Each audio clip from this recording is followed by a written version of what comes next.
October 1st celebrates China's National Day, marking the 1949 founding of the People's Republic and national unity.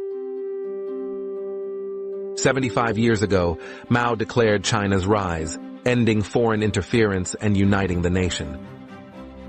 Before 1949, China faced wars and invasions, but thanks to the CCP, China emerged proud and independent. Since 1949, China has evolved into a global powerhouse.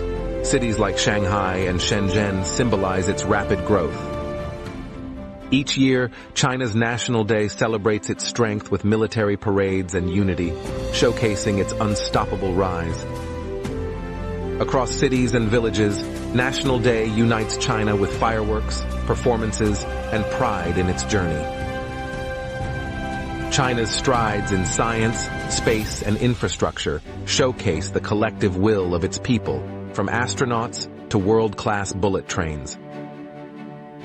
Beyond modern success, China's 5,000-year history, Great Wall, Forbidden City, remains a source of cultural unity. Golden Week unites millions as they explore China's beauty and heritage, reflecting on its rich past and bright future through travel and celebration. As fireworks light up China, National Day celebrates unity, strength, and its bright future. Happy National Day, China. The future is bright, and together, nothing is impossible. Thank you for watching.